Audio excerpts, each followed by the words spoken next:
comme il s'agit d'une formation, si durant la formation vous avez des points d'ombre, n'hésitez pas à interrompre tout en levant la main. Pour ne pas être long, je donnerai la parole au formateur afin qu'il puisse nous partager la formation.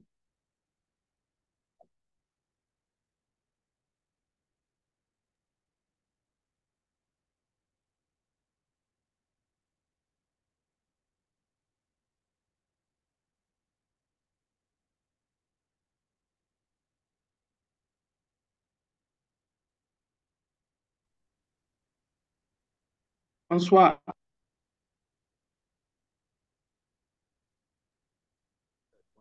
Bonsoir, monsieur Adam, vous me recevez? Oui, je vous entends bien. Je ne sais pas si vous m'entendez Bonsoir. aussi. Oui, on vous entend. Ok, Dieu merci. Alors donc, on va devoir aller, il y a quelques personnes, je ne sais pas si toutes ces personnes étaient là à la séance de dimanche ou pas. Alors, on avait présenté l'outil théoriquement le dimanche, après quoi on a essayé d'implémenter de manière très simple, juste avec un modèle pré-entraîné sur une image et une petite séquence vidéo. Euh, Après ça, on avait essayé donc d'initier l'annotation pour YOLO. Bon, le temps nous a pris en cours. Hmm. Donc, ce qu'on va faire aujourd'hui, c'est d'aller rapidement avec cette partie d'annotation pour avoir nos données propres à nous à noter. Je ne sais pas si tout le monde est aussi avancé en annotation ou pas. Bien sûr qu'on peut profiter, on peut toujours apprendre, l'appel profite toujours. Alors, après quoi, on va essayer donc d'implémenter le modèle sur un jeu de données. Si on le veut, que ce soit sur notre jeu de données personnel ou on peut télécharger un jeu de données sur une plateforme telle que RoboFlow, Kaggle, et ainsi de suite ou autres, pour pouvoir entraîner et voir les métriques, les performances. Et après quoi, bon. Et la séance prochaine, ce qu'on souhaite faire, donc, c'est aller maintenant à la détection en temps réel. Donc, par le biais de nos caméras de webcam.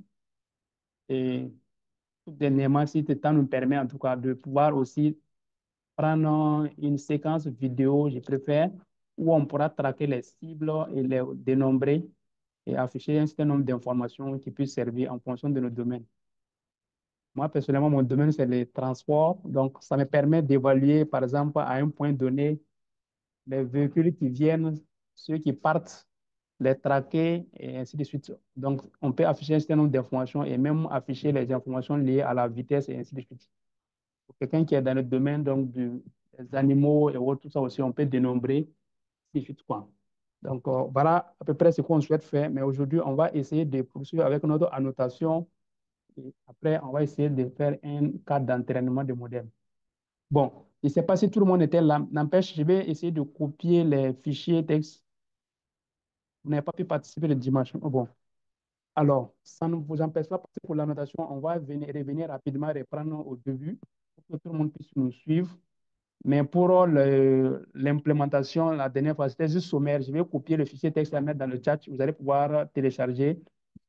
Et si on fait aujourd'hui l'entraînement et qu'on arrive à un niveau donné, en tout cas, ça vous permettra, vous-même, si vous voulez revenir sur l'implémentation terre à terre, de pouvoir le faire. Parce qu'il n'y a rien de...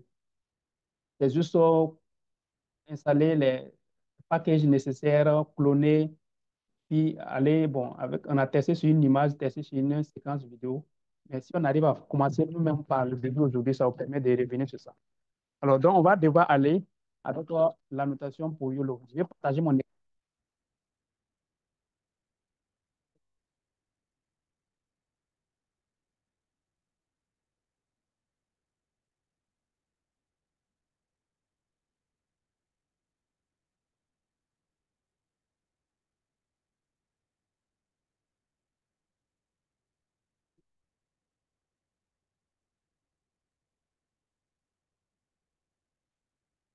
Dans le chat, pour que les questions soient prises. Ensuite, pour la notation, on va essayer d'aller.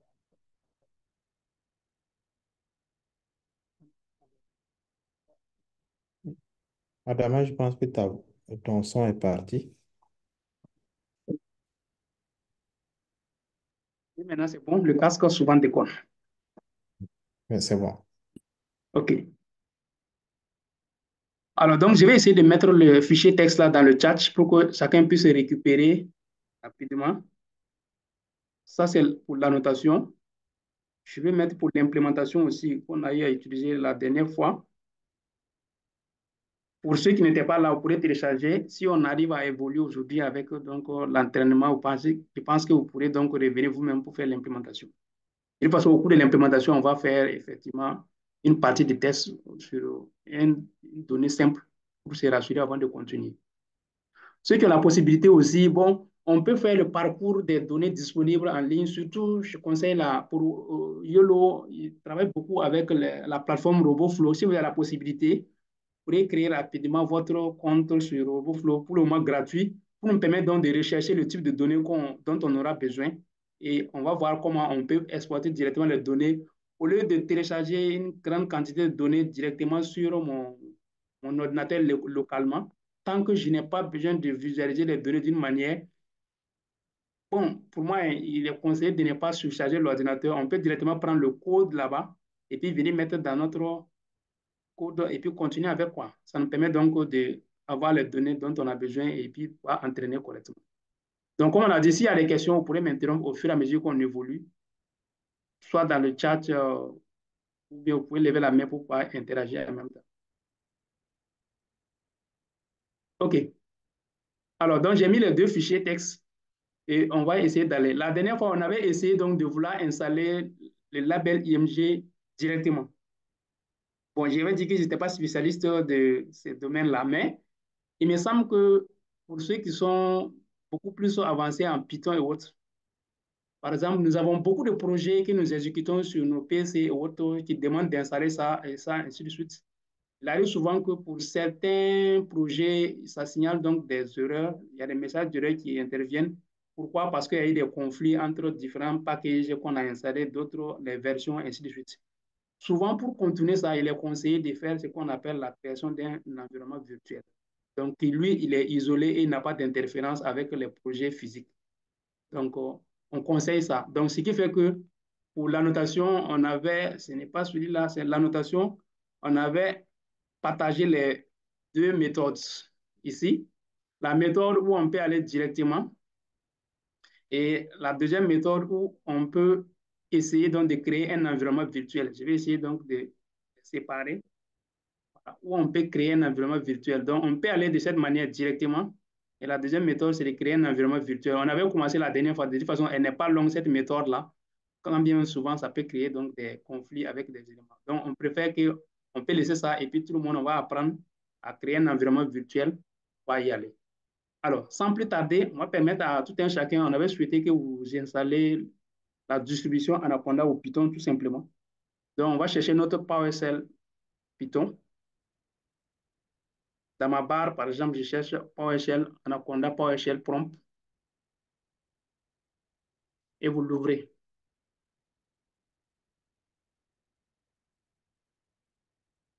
Le son, ça ne vient toujours pas.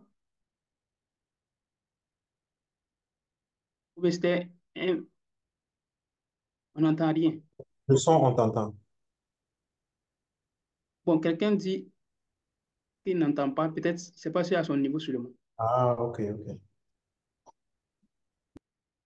Mais ce Kéré, je ne sais pas si c'est à votre niveau seulement.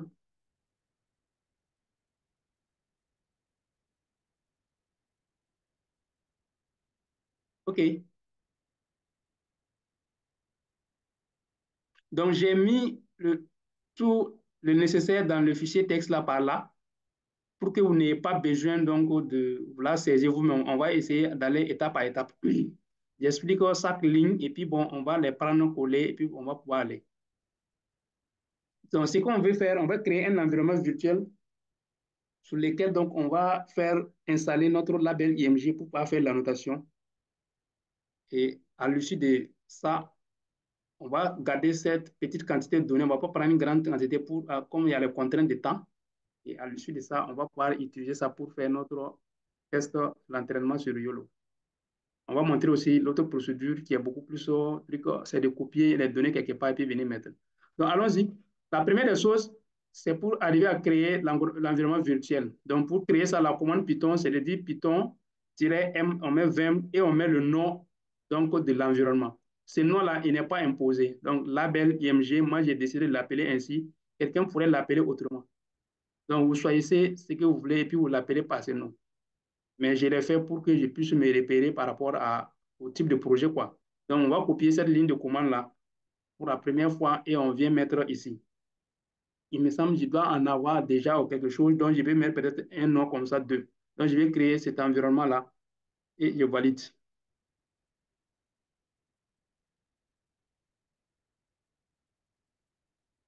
Donc, chacun peut essayer. Donc, si ça affiche comme ça, c'est pour dire que l'environnement a été créé. Dans le cas contraire, ça va signaler un message d'erreur.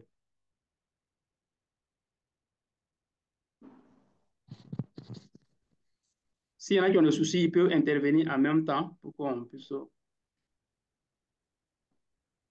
Alors, après la création, la prochaine étape, c'est pas si le rythme vous va pour qu'on puisse gagner en temps.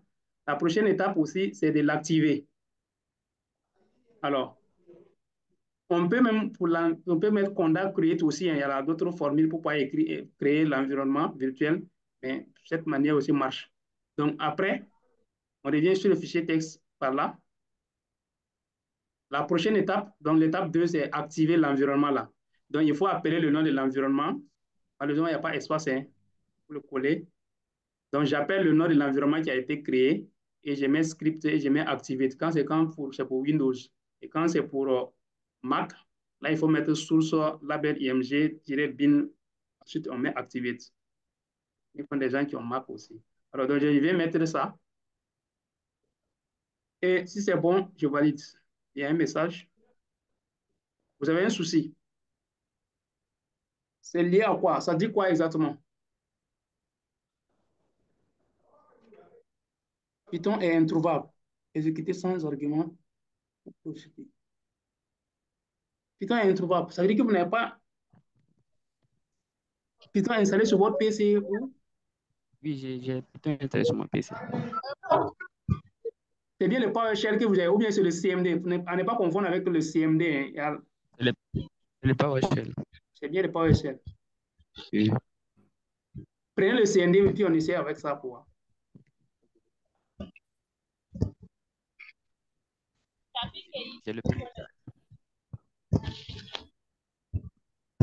C'est le même message qui s'affiche.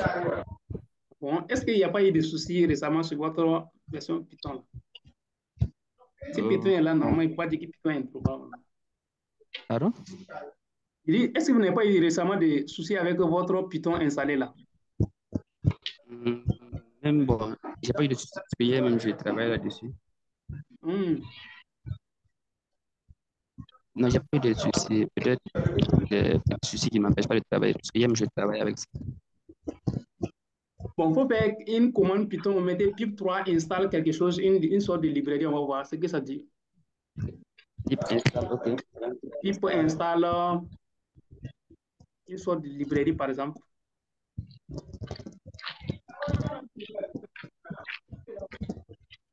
Oui, ouais, j'ai essayé. Quand ça passe? Je vais essayer d'installer le flow. Est-ce que quelqu'un d'autre a le même souci? Sinon, la commande, dès qu'on est ici, ou bien un problème de chemin d'accès aussi, non, mais par défaut, votre chemin d'accès... J'ai essayé, bon, j'ai fait pip install Roboflow, là ça marche. Je vois des téléchargements en cours. C'était bon, c'est terminé même. Regardez bien la syntaxe, ça veut dire copier le message simplement puis vous le coller, hein, c'est ça? Oui, oui. Python, espace -m, espace 20. Oui. Ça passera. On essaie d'autres méthodes, d'autres méthodes pour ne pas installer. Si quelqu'un d'autre a le même souci, en attendant qu'on les dépanne.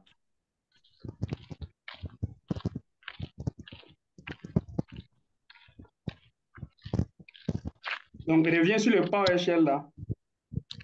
Ok. Je suis là-bas. On va essayer de créer par la commande conda pour voir ce que ça donne. Ok, je t'écoute.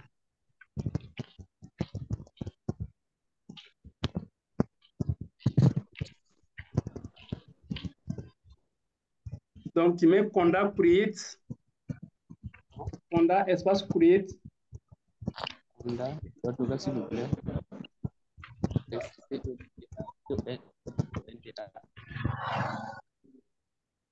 Et tu mets -n et puis tu mets le nom de l'environnement. Par exemple, tu peux l'appeler label IMG. Label IMG. Et souvent, ça demande qu'on précise la version de Python. Donc, tu peux mettre espace Python et tu mets, si vous connaissez la version de votre Python, mettez Python 3.11 ou 0.12 selon le cas.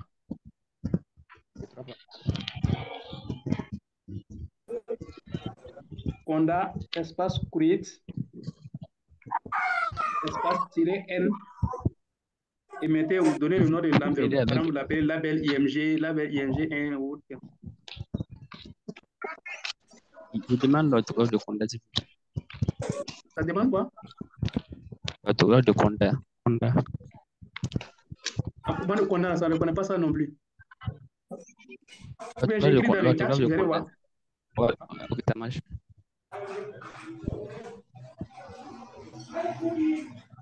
Comme ça, Conda, espace create, comme vous entendez, tiré du 6N. Donc, vous appelez le label, par exemple, IMG. Si vous voulez appeler l'environnement comme ça.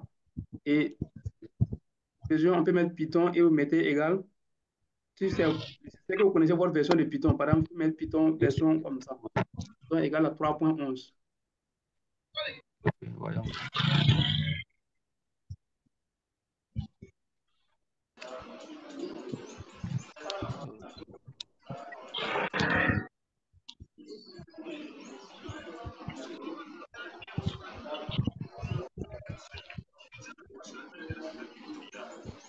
OK.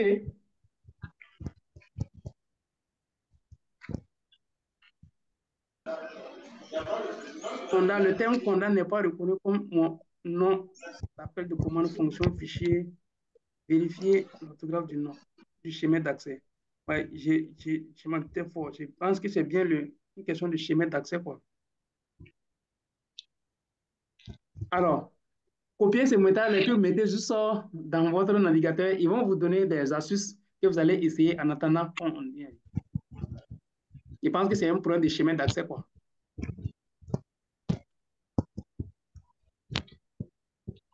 Est-ce que quelqu'un d'autre a les mêmes soucis? Sinon, alors, donc, pendant qu'on y est, on a montré comment créer, on a montré comment activer. Alors, certes, on ne veut pas désactiver tout de suite, mais on peut montrer, si par exemple, je voulais désactiver l'environnement, alors le fait que j'ai activé, vous voyez bien que l'environnement là est en vert ici, donc activé et on est là. Maintenant, si je veux activer en anglais, il faut mettre deactivate simplement. Deactivate, comme ça, et je valide. En ce moment, ça devient comme ça. Donc, ça veut dire qu'actuellement, je suis plus dans l'environnement. Si je veux revenir dans l'environnement, je reviens sur le nom de l'environnement et donc je mets activate. Donc, ce que j'ai créé, c'est le 2, donc je vais mettre l'instruction. Il y a un autre environnement déjà qui est là. C'est le 2 que je viens de créer. Donc, on est là. Je valide donc, j'ai activé donc le 2. Si tout le monde a pu créer, activer, vous pourrez vous amuser pour désactiver, puis avant de réactiver encore.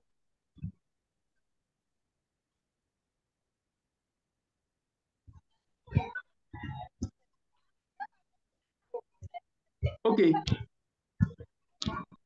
Prochaine étape. Il nous faut maintenant télécharger. Le micro qui est activé.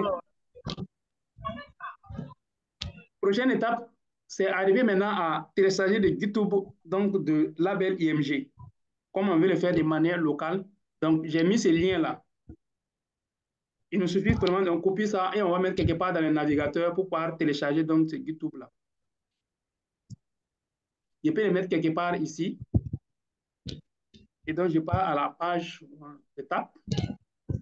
On vient ici. Voilà le GitHub donc, de label IMG. Si vous êtes là, vous allez cliquer sur Posts comme ça. GitHub CLI et vous mettez télécharger le fichier zip. Donc, je télécharge le fichier.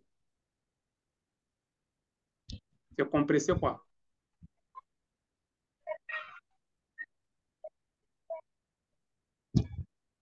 Donc, mon dossier a été téléchargé et il est là. Par défaut, ça est dans un dossier qu'on appelle le téléchargement. Donc, on va pouvoir récupérer et vous essayez de voir d'où vous êtes en train de vouloir exécuter ou bien là où vous voulez vous placer pour pouvoir exécuter. Bon, moi, j'ai un répertoire dans lequel je reviens sur un dossier, par exemple ici. Pour faire mes codages, je suis généralement dans un dossier que j'appelle coding. Je repars sur ce dossier-là. Donc, sur mon disque E, j'ai un dossier que j'appelle coding. Donc, de là, je vais aller récupérer le fichier, le dossier compressé qu'on a téléchargé là. Et je vais le ramener pour pouvoir déposer ici. Si on veut, je vais le renommer pour ne pas créer d'autres soucis. Qu'est-ce que je fais? Je viens dans téléchargement. Là. Donc, le dossier est là. Je vais le décompresser en même temps ici et puis le nommer. Bon, je décompresse d'abord avant de renommer. Pour qu'une autre fois, je puisse. Donc, je vais dire extrait vers label IMG master. Donc, il est là. Bon, je vais le nommer avec un nom très simple. Peut-être label IMG2, comme je l'ai créé dans l'environnement. On n'est pas tenu, on peut donner n'importe quel nom, ça n'a rien à voir. Donc, au lieu de label IMG master, je vais mettre label IMG2, comme ça.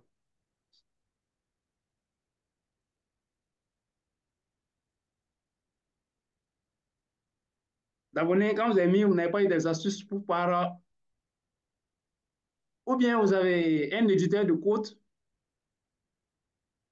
VS Code ou quelque chose comme ça, Tony, quelque chose.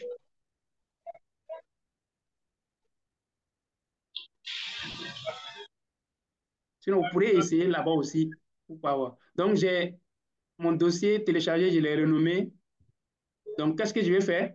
Je vais récupérer le dossier là pour amener maintenant dans mon dossier de codage. Vous pourrez aller placer quelque part où vous voulez. Par exemple, moi, j'aime mettre ici, là où je fais le truc. Donc, je viens coller mon dossier label IMG2 là, ici. Donc, c'est important parce qu'on aura besoin du répertoire pour pouvoir venir se placer ici. Donc, vous avez téléchargé. Si le téléchargement est fini, vous décompressez. Le nom étant long, si vous voulez, vous pouvez le garder, il n'y a pas de problème, mais vous avez la possibilité de changer le nom. Et si vous n'exécutez pas à partir du dossier mes téléchargements, là où vous exécutez, là, si vous êtes dans mes documents, bien vous êtes sur vos bureaux, vous pouvez venir mettre sur votre bureau, et ainsi de suite. Partout où vous voulez vous placer pour pouvoir faire l'exécution, placer. Moi, je le fais dans mon E, local E, et un dossier que j'appelle coding. Donc, j'ai placé le dossier là, ici.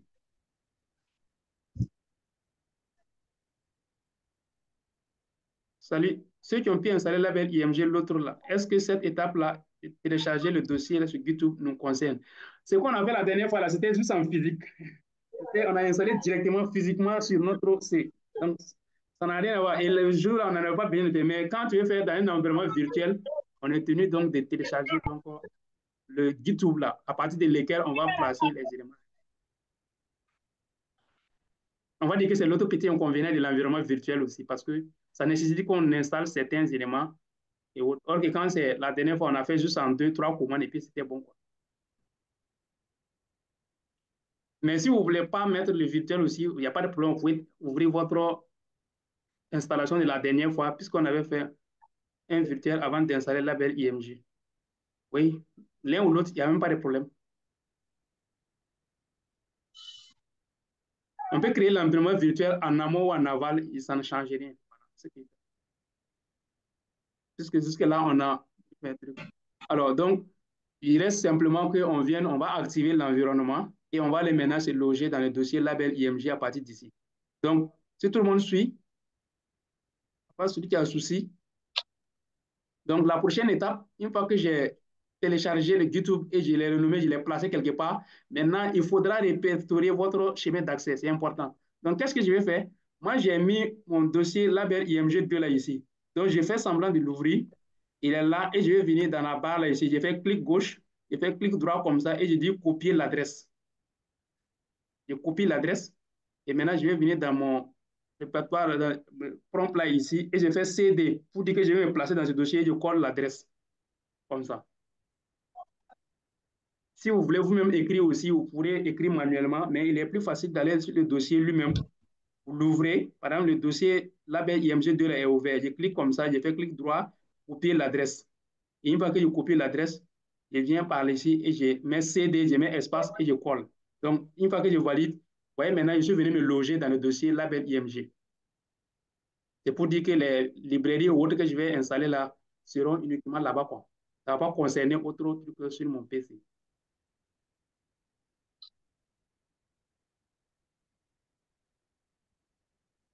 Alors, si les gens ont suivi cette étape, prochaine étape, ce sera maintenant d'installer ce qu'on appelle les dépendances, ce dont on a besoin pour pouvoir arriver à faire le travail. Donc, c'est installer les PIQT5. Il y a deux commandes aussi pour pouvoir installer. Il y a le pip install ou bien on peut faire conda install. On peut prendre par exemple le pip install simplement.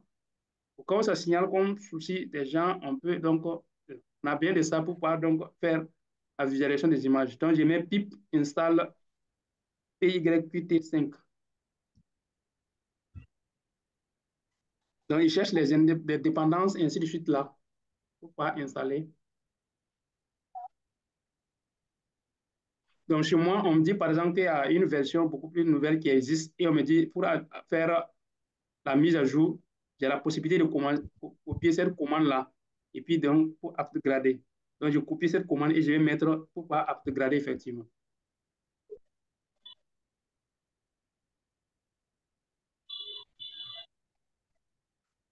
Et donc, c'est bon, la mise à jour aussi a été faite.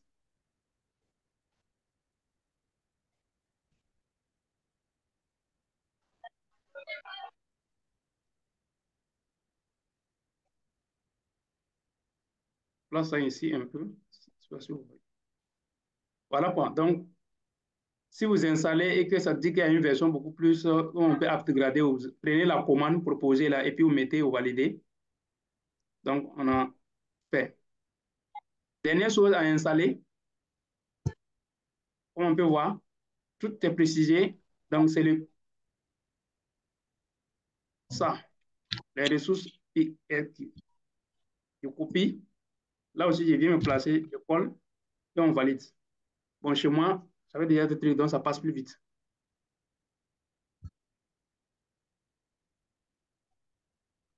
Ensuite, j'ai fait le pip install le LXMM comme ça.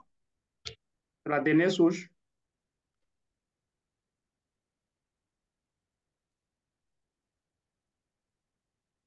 Donc, il essaie de télécharger cette version aussi. Chez moi, ça correspond à 5.2.1. Normalement, si tout ça, ça a marché, on essaie maintenant d'ouvrir notre label IMG. Oui? Question? Okay. Donc, une fois que c'est bon, on peut essayer de tenter d'ouvrir notre label IMG maintenant pour voir. Par la commande Python label img.py. Voilà. Donc, si c'est bon, l'application s'ouvre comme ça.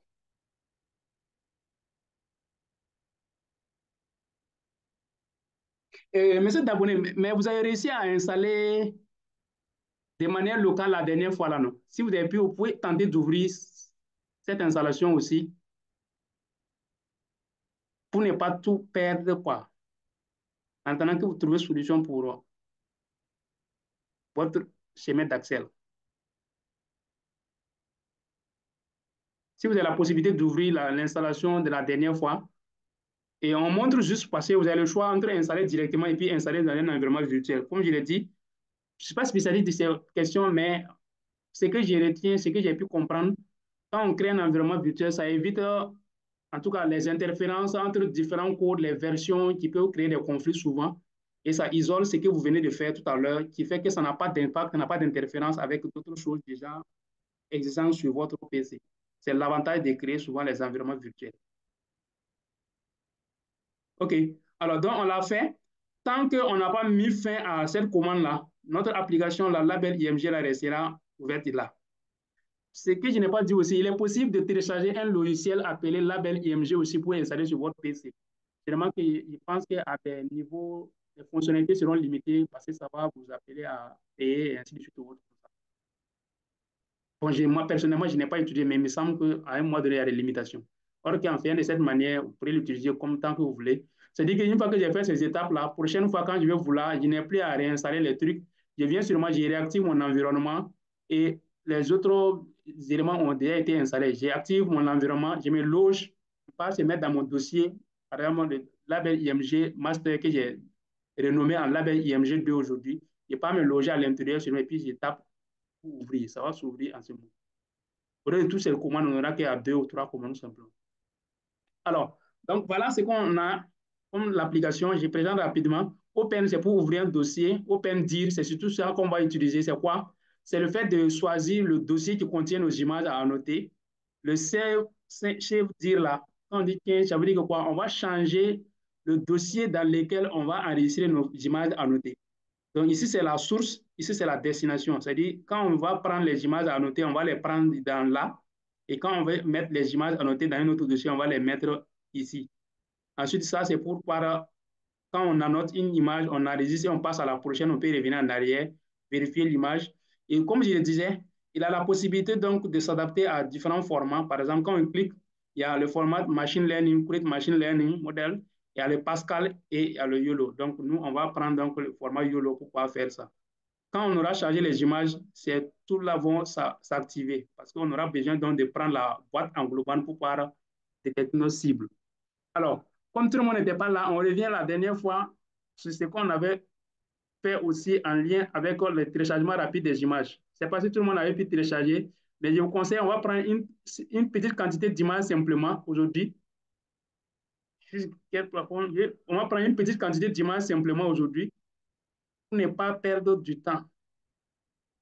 Alors, donc je viens parler ici. On a dit que si on voulait télécharger des images rapidement, ce qui est plus courant, les gens font la notation comparée chien et puis chat. Supposons qu'on veut entraîner notre modèle à distinguer, classifier les chiens et puis les chats. Donc, on va chercher chien et puis chat. Et ce dont on avait besoin la dernière fois, on avait dit qu'il fallait installer un outil comme extension dans notre navigateur, peu importe le type de navigateur, c'est l'outil Image. Je vais l'écrire comme syntaxe pour que les gens puissent voir. Il faut que chacun ait ça dans. Si quelqu'un aussi a un dossier d'images, mais je vais juste montrer une astuce comment on peut télécharger les images là. À partir, ce n'est pas une base de données bien un dataset de quelqu'un sur Internet. Hein. Je tape seulement que je veux un homme africain. Ils vont m'afficher une panoplie d'images. Donc, j'ai la possibilité de récupérer toutes ces images en un coup, choisir en fonction des tailles, des catégories ou autres là, et puis je dis de télécharger le dossier pour moi. C'est cette. Donc, ça s'appelle Image, donc comme ça. Voilà. Tapez ça et vous validez comme si vous voulez télécharger. Donc, on dit image donner image comme ça. Ce n'est pas un logiciel à insérer, c'est juste une extension. Donc, quand vous faites comme ça, on va le télécharger. Actuellement, moi, je l'ai déjà. C'est pourquoi on dit de supprimer de Chrome. Si vous n'avez pas, vous avez la possibilité donc d'ajouter sur Chrome. Et quand vous allez ajouter, ça vient dans les extensions. Si vos extensions ne sont pas affichées ici, il y a la possibilité de venir par là, cliquer et vous venez donc de gérer les extensions. Donc, voilà, extension, et on clique sur gérer les extensions. Tout ce qui est extension installée sur votre navigateur, vous allez les voir. Donc, ce que j'ai mis comme ça, là, ça veut dire qu'ils ont été activés. J'ai la possibilité de s'afficher sur ma barre. Maintenant, ceux que, bon, il n'y en a pas ici. Par exemple, il y a d'autres que je peux désactiver et donc qui n'ont pas la possibilité donc, de s'afficher sur ma barre d'outils. Si je fais comme ça, par exemple, ça veut dire que lui, là, il ne pourra pas être possible de le trouver ici. Donc, mais ceux qu'on a déjà mis comme ça, donc, il faut par défaut mettre ici, si, au cas où il ne s'affiche pas là. Donc, on a mis. Chez moi, il est déjà ici. Donc, je viens là, extension. Quand je clique, normalement, les différentes extensions sont là. Maintenant, si je veux qu'au-delà d'être ici, il puisse s'afficher visiblement comme chez moi, ça est là, je viens sur le suivre comme ça, là, et puis je vais donc essayer d'épingler. À ce moment, il sera là. Vous voyez bien, si je veux épingler un autre type d'extension, par exemple, lui là, comme ça, vous voyez bien, Mendeley, il vient donc s'ajouter. Si je veux qu'il ne soit pas là, je vais le désépingler. Donc, on épingle pour faciliter la tâche, comme ça. Il est là sur notre navigateur. Et on vient maintenant ici. S'il y a des questions, on pourrait m'interrompre. On vient maintenant ici, on va chercher donc des images rapidement. Donc, on veut télécharger par exemple des images de chiens et puis chat. Donc, je mets chien et chat, comme ça, comme étant truc. Je vais rechercher des images chien et chat. Une recherche Google. Quand je le fais, on me propose beaucoup de choses, des fichiers, des vidéos. Moi, je vais des images. Donc, je clique sur images comme étant cible de recherche. Et voilà, donc, on me propose des images comme ça. Alors, si nous n'avons pas un outil, qu'est-ce qu'il faut faire? Il me faut télécharger les images une à une jusqu'à la fin. Maintenant, si j'ai un outil comme Image, il me me permet donc de télécharger tout en un. Donc, une fois que j'ai ça, je viens donc sur l'extension mon image ici, je clique, ça affiche cette partie-là. Il va essayer de récupérer donc les images sur la page. Il me dit qu'ici, là, j'ai 300 et quelques images, 328 images proposées. Donc, il essaie de les récupérer.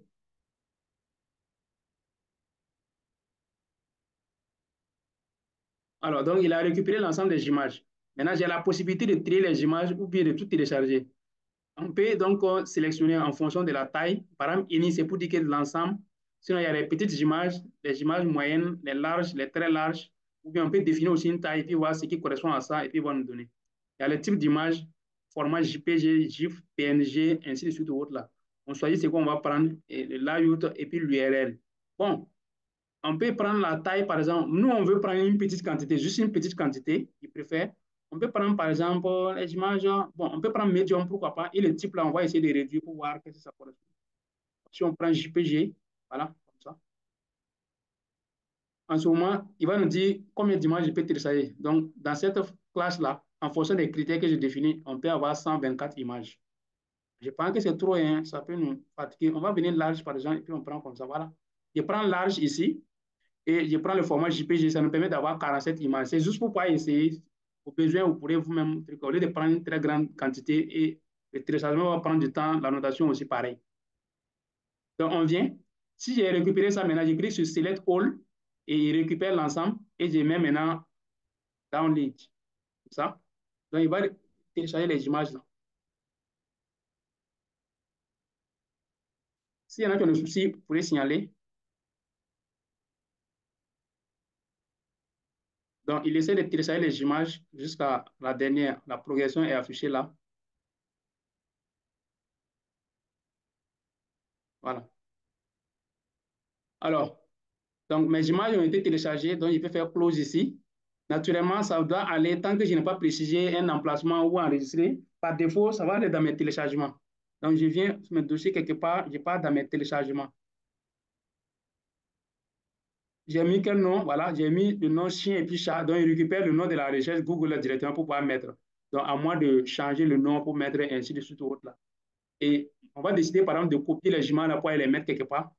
Donc, je vais d'abord récupérer mon dossier et je vais aller là où je suis en train de travailler. On n'est pas tenu non plus de mettre ici. On peut mettre à n'importe quel emplacement de votre truc. Si vous avez un dossier data, quelque chose comme ça sur votre, vous pouvez aller le mettre là-bas et vous pourrez le récupérer. Maintenant, si vous voulez, vous pouvez le mettre n'importe où, même sur votre bureau et autres. Donc, je décide par exemple de les mettre ici.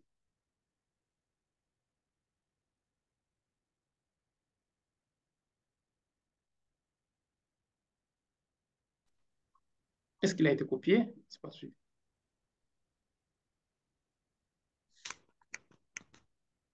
Je viens à téléchargement. Voilà. Je vais le couper carrément, quoi, pour ne pas occuper de l'espace. Hmm. Hmm. Il y a E, coding. Puis bon, je vais le mettre ici. Voilà, il est là. Bon, le nom étant trop long, je vais essayer de diminuer juste. Je peux mettre data simplement, quoi. Voilà, plus simple, de la possibilité. Moi, j'ai décidé de l'appeler data tout court.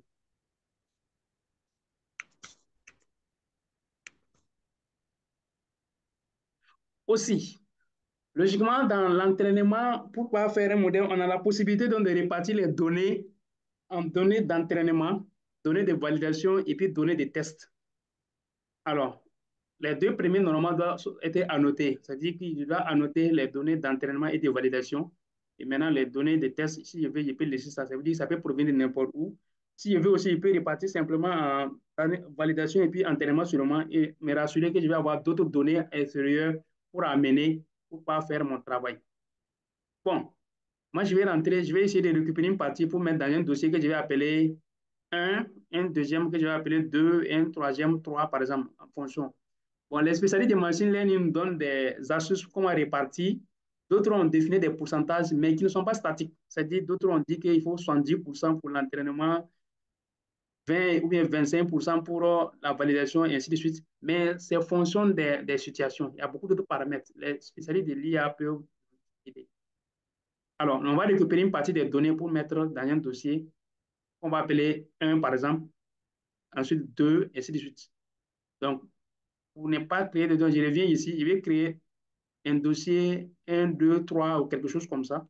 J'efface ces dossiers-là parce que j'ai déjà, je vais les supprimer. Donc, je vais créer un dossier simple que je vais appeler 1. Voilà, où je vais mettre un nouveau dossier, je vais appeler ça 1. Et je suppose que je vais mettre ce que je vais prendre comme l'entraînement. Un deuxième, je vais mettre 2. Je vais mettre ce que je vais utiliser comme pour faire la validation. Si je mets 3. Et quand on viendra, on va utiliser ça pour pouvoir faire le test. Et les images de test, de toute façon, peuvent provenir de n'importe où. Même des vidéos avec YOLO, ça va accepter. Donc, je viens donc, dans mes datas là. C'est au total 47. Donc, je peux récupérer une bonne quantité pour pouvoir faire l'entraînement et une autre quantité pour la validation. J'ai 20 sélectionnés sur 47. Bon, je pense que c'est suffisant. Je peux couper ces 20 là. Voilà. Et je vais mettre ça dans le dossier 1 ici. On va répartir comme ça pour pouvoir utiliser ça pour... Ensuite, je vais venir prendre les autres 27. Je vais prendre les 17 là, par exemple. Bon, 12, je n'ai pas la possibilité souvent de... Je coupe une quantité. Pour le moment, on ne tient pas à rigueur parce que nous, on veut juste utiliser pour pouvoir faire notre travail. Donc, je viens dans le dossier 2 et je vais mettre ça, cette quantité là-bas. J'ai eu combien? J'ai eu 12. Si je veux, je garde le reste là comme étant donc. Alors, le reste, je vais le récupérer. Voilà. Et couper carrément pour ne pas garder le dossier là. Je viens ici et je vais mettre ça dans le 3 comme étant validation. Je choisis ce que je vais faire. C'est moi qui décide. Après, de toute façon, on pourrait. Je peux supprimer ça, il n'est pas un truc. Voilà. Donc, j'ai eu 3 dossiers que je vais garder. Le 1 pour ça, c'est pour dire que data, si je veux, ça n'a pas trop d'importance. Mais je vais juste créer 3 autres dossiers de destination pour qu'on ne mélange pas. Le dossier de destination que je vais appeler train, c'est pour dire que les images qui seront entraînées là vont venir là-bas. Je me dis qu'il y a un autre dossier qui porte le même nom, train. Je vais supprimer ça. Ouais, il y a un dossier qui est valide déjà, je garde ça. Il y a un dossier qui s'appelle train. Donc, je vais mettre, peut-être qu'il y a quelque chose dedans, je vais mettre train ici.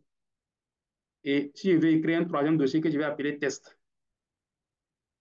Après, les images que je vais tester, là, je peux les exporter pour venir les mettre ici. S'il y a des questions, vous les posez.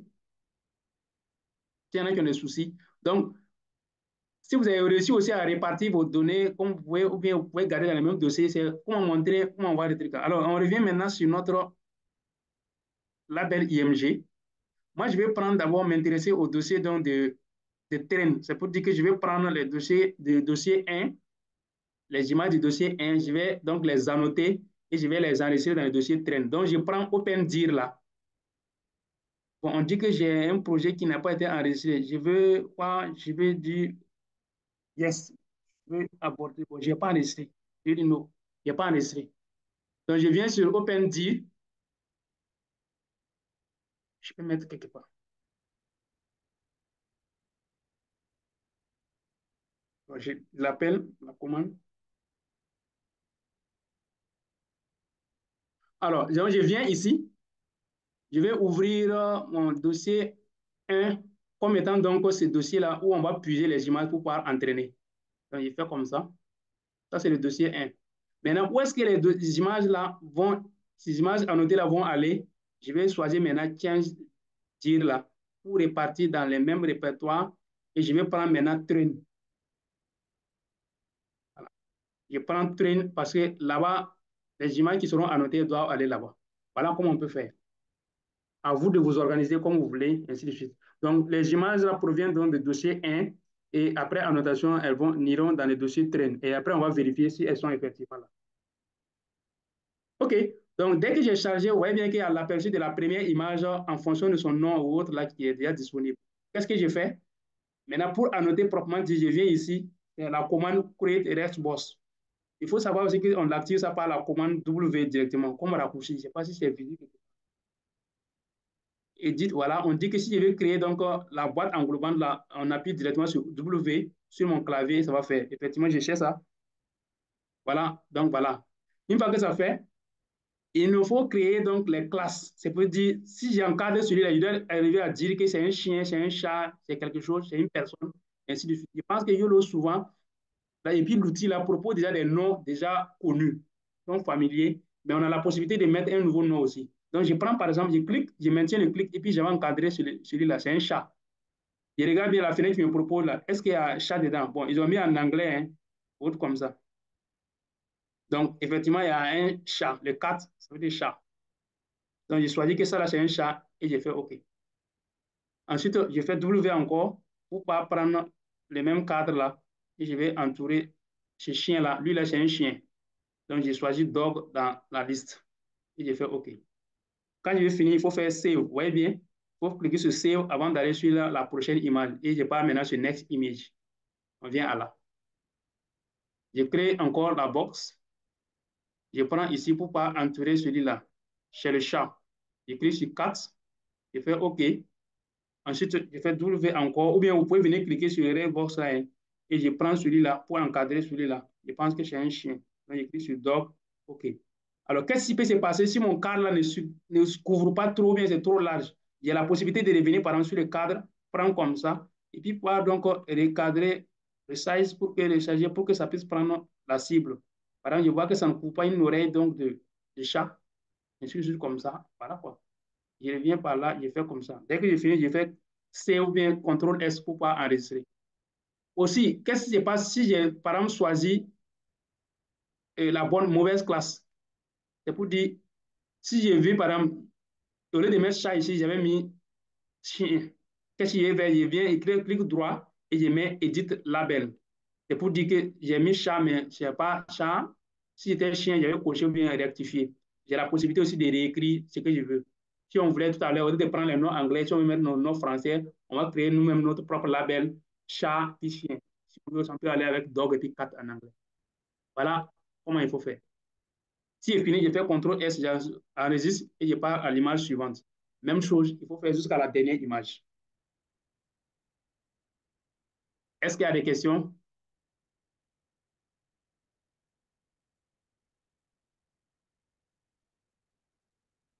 Donc, rapidement, c'est pourquoi j'ai souhaité qu'on ne prenne pas beaucoup d'images. Donc, on peut essayer de les faire pour les quelques images qu'on a eu à affecter pour notre entraînement. On peut essayer de les faire et après aller vérifier dans le dossier pour voir qu'est-ce que ça donne. Donc, je vais aller jusqu'au bout parce que moi, je n'ai que 20 images. Donc, je vois. Je continue avec ça. Je vois ça. Ici, je vais annoter la précédente. Non, ici. Je viens, je prends une box. Ça, c'est la partie qui concerne le chien. Donc, je clique sur Doc. Et ensuite, ça, c'est la partie qui concerne le chat. Alors, comme on a dit, hein, l'IA responsable, c'est aussi être honnête pour choisir ce qui appartient au chien, on montre chien, ce qui appartient au chat, il faut montrer chat. Et donc, la précision, la performance, souvent, en dépend aussi. Parce que c'est la chose qu'il faut faire avant tout ce que vous allez faire. Comme on a dit, c'est un modèle supervisé. C'est ce que vous allez lui montrer qu'il va apprendre et il va retenir. Donc, si vous faites mal la notation, parce qu'on est fatigué, et ainsi de suite, mais sans qu'il y ait les outils automatiques de faire aujourd'hui, des plateformes pour faire, partager avec des camarades. Par exemple, si c'est sur RoboFlow, je suis en train de faire, il peut partager mon projet d'annotation avec un ami, une équipe de travail, et la personne aussi fait la même annotation. Donc, on peut gagner en temps, quoi. Je pense que ça fait un travail aujourd'hui même. Les postes d'annotation, on te donne une quantité d'images à annoter et puis on est rémunéré pour ça.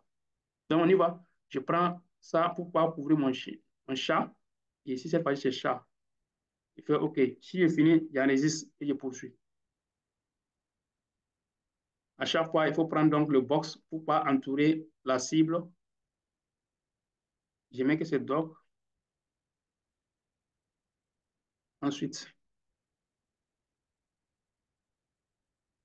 je mets que ça là, c'est 4. Je peux faire CTRL S ou bien on clique sur Save ici pour pas continuer.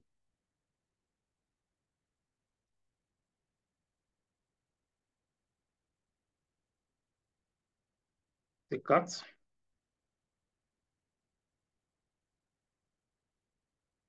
Si on a cliqué dans le mauvais côté, on peut faire échappe et ça lâche. On peut reprendre encore. Voilà. Donc,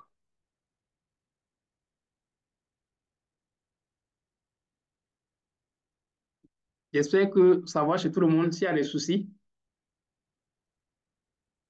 bon, les moments où les images sont superposées, on n'a pas le choix. Hein. Il faut, si ça touche le chien, il faut vérifier que ça soit le chien. Donc, on prend la boîte qui englobe le chien pour montrer que ça, là, ça appartient au chien. C'est pas qu'une partie soit superposée au chat et autres là. On peut revenir sur la définition de open dir et chain dir. OK. Alors, bon, le open, c'est pour pouvoir ouvrir un dossier. Là, vous aurez à prendre le dossier là avec fichier par fichier. Mais le open dir, c'est comme si vous vous orientez vers le répertoire des dossiers, quoi. C'est-à-dire vous orientez l'ensemble du dossier là qui est quelque part. Par exemple, si je clique comme ça, je vais aller dans mon dossier coding et j'ai mis, par exemple, j'ai choisi le 1 et je dis de sélectionner ce dossier. C'est pour dire que les images que je vais annoter là sont dans le dossier 1. Donc, le open dir là, c'est pour dire les images que je vais annoter là proviennent donc de ce dossier. Alors que quand c'est le change save dir là, là, c'est quand je vais finir d'annoter où est-ce que mes images vont être enregistrées. Donc, en ce moment-là, moi, je dis que mes images seront enregistrées dans le dossier train. Donc, si je peux résumer d'une manière, c'est comme si le open dir là, ça, c'est la source des images qu'il faut annoter et le change save dir là, c'est la destination des images après annotation. Voilà ce qu'il faut retenir. Je ne sais pas si je réponds bien à la question. OK, merci. Donc, il faut te rappeler hein, ici, comme nous voulons entraîner avec modèle YOLO, donc il faut tenir compte de ça. Il faut choisir donc là, ça permet donc d'adapter au format MESCO et avec les informations propres à YOLO et c'est beaucoup plus pratique. Ceux qui travaillent avec d'autres outils pourraient prendre. C'est pourquoi le label IMG est beaucoup plus adapté. Il y a RoboFlow aussi qui est adapté pour le YOLO.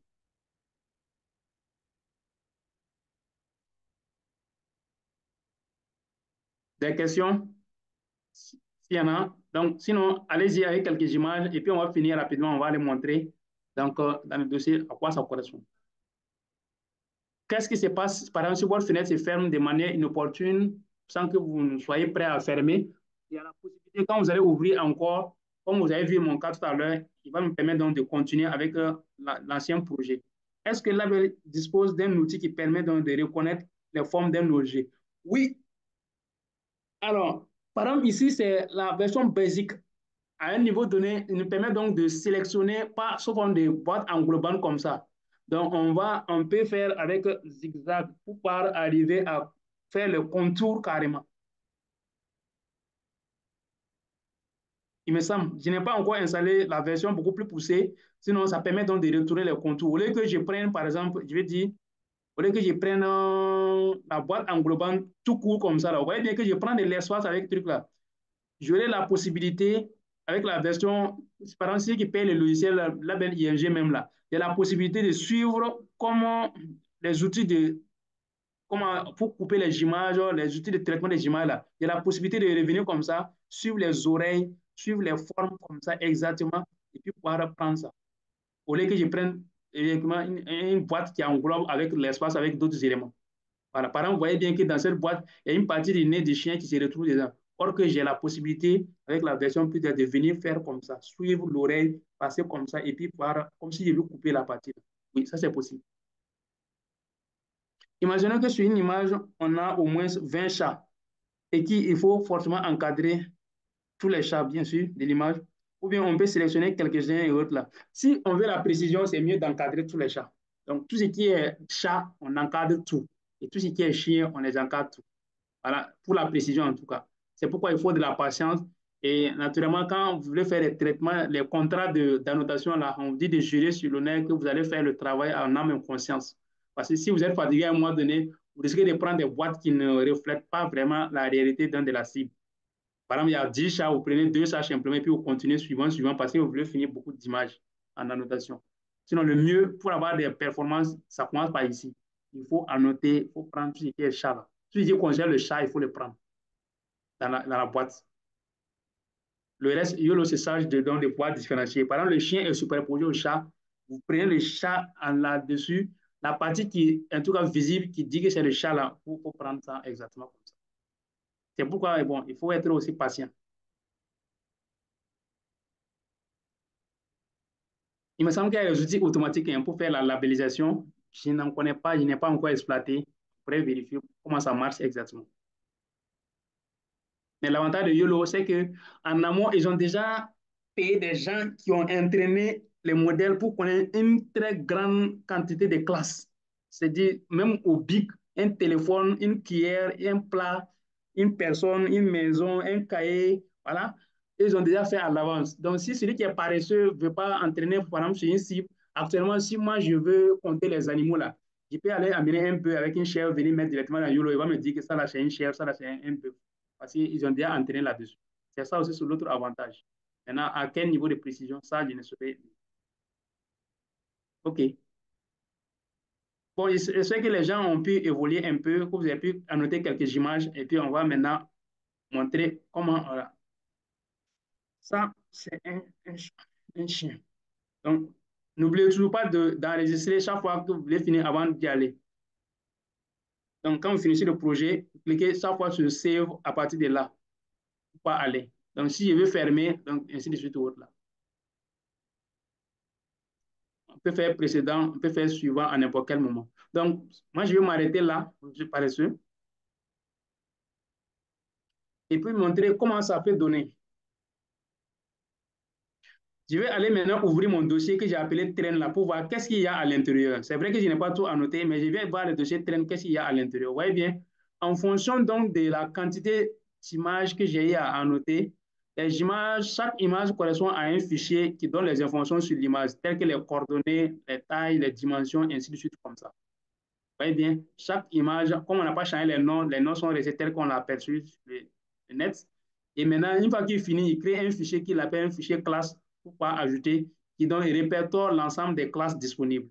Donc, vous voyez dans ça, là, s'il y a la classification, ils ont mis par défaut, par exemple, dog, personne, chat, télé, car, ainsi de suite ou autre là. On a la possibilité aussi de les diminuer, de supprimer l'ensemble des autres classes, et puis pour ne laisser que le dog et puis le cat, là, pour dire, parce que nous, on travaille avec le chien et puis chat simplement.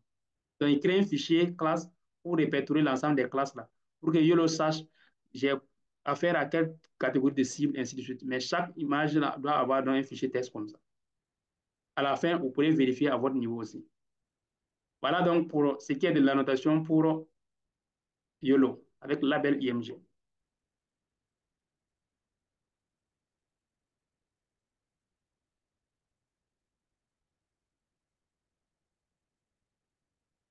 Est-ce qu'il y a des questions?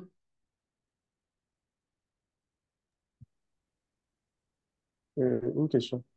Allez-y. Genre, si par exemple, lors de la collecte des données au niveau des images, là, Oui, on a seulement pris des photos uniquement des chats à part, oui, et puis on a aussi pris des photos uniquement des chiens à part. oui, oui. Et il s'avère que par exemple, sur chaque photo, on a au moins plus de 5 chats ou bien plus de 6 chats sur les différentes photos là. Mhm. Maintenant, je ne sais pas, au niveau de la notation, est-ce que quand on prend une image, par exemple, qui est composée que de chats, est-ce qu'on peut juste faire un cadre pour cadrer en fait l'ensemble des chats ou bien il faut des cadres spécifiques pour chaque chat en fait? Oui, dans ce cas de figure, normalement, c'est possible de prendre un seul cadre et puis montrer tout ce qui est dedans. Mais pourvu qu'on se rassure que tout ce qui est dedans soit des chats. Hum. Enfin, je dis ça parce que supposons que on va en fait, par exemple, je sais que par exemple pour les feuilles de manguier, là, souvent il y a de ces taches en fait qui apparaissent sur les feuilles qui sont des maladies en fait. Mhm. Généralement, en fait, les taches là, en fait, en fait, c'est la même maladie. Donc, Oui, si par oui. exemple, on a plus de 50 à 40 taches sur la feuille, je me dis, en fait, si on Mhm. doit faire des box pour chaque petite tache, bon, je ne sais pas, Oui. en fait, si on doit faire des box pour chaque petite tache ou bien si on doit juste, en fait, faire un seul box pour encadrer l'ensemble des taches qui est sur Des la tâches, feuille. ouais, ouais, je vois votre préoccupation. Bon, ça m'est arrivé, par exemple, quand j'ai travaillé mon papier que j'avais publié récemment, je vais essayer de changer mon direction là pour aller dans un truc de dossier pour voir où est-ce que j'ai arrangé ce dossier. Une minute, je vais montrer, par exemple, moi, j'ai travaillé sur les nids de poules. Il arrive qu'il y a des routes qui étaient tellement dégradées que, par exemple, nos routes, hein, les nids de poules sont tellement collés que, à un moment donné, je n'ai plus la possibilité de dire que ça, là, encadré nid de poule par nid de poule. J'ai été obligé de dire que, bon, tout ce qui est truc là, c'est nid de poule simplement. Je vais aller pour voir, est-ce que je vais retrouver. Je prends comme ça, c'est définir le dossier. Voilà. Je vais essayer de parcourir suivant pour voir est-ce qu'il y a des. Il y a des cas de route qui sont comme. Bon, je viens par exemple ici. Tu voyez bien comment ça là, c'est rayé et autres là. À un moment donné, dans mon annotation, là, qu'est-ce que je faisais? Je prends seulement un truc là, je tire tout ça là, et puis je dis que ça là, tout ça là, c'est un nid de poule simplement. Je vais mettre par exemple le truc, en anglais, on appelle potol, donc je l'appelais potol simplement, tout comme ça, et je valide. Parce que comme il n'y a que des... Tout ça, c'est une partie dégradée ou autre. Là. Et donc, comme la cible, tant que ça relève de la même classe, on peut prendre en un seul coup. Mais si se trouve que l'autre cible, surtout dans la classification, il se trouve que l'autre cible est ménagée dedans, il est mieux là où le chien est au milieu, par exemple, on peut prendre le chat d'un côté et puis le chat de l'autre côté pour que le chien ne ressorte pas dedans, quoi, pour la précision. Mais si c'est les mêmes trucs, on peut les prendre. Donc, si les feuilles, là, si c'est la même maladie et que c'est une bonne quantité, là, on peut sélectionner toute la bonne partie là, pour dire que tout ça, là, ça relève d'une maladie. De toute façon, les maladies ne sont pas au même niveau, donc d'autres sont au niveau avancé, d'autres sont au début, mais toujours est-il qu'il faut mettre tout ça là, dire que c'est une maladie. En ce moment, ça va s'appuyer. Et aussi, comme je n'ai pas dit, on a la possibilité aussi de faire, et puis de faire la segmentation qui, lui, ajoute un élément beaucoup plus important, c'est la précision, pour pas aller en profondeur et arriver à décomposer pour montrer des parties de l'image qui ne sont pas trop perfectibles, mais qui relèvent donc de la cible. Donc, quand on veut beaucoup plus de précision, on peut faire l'orientation et puis maintenant faire la segmentation ajoutée. OK. Je ne sais pas si répondait à votre préoccupation. Merci, c'est bon.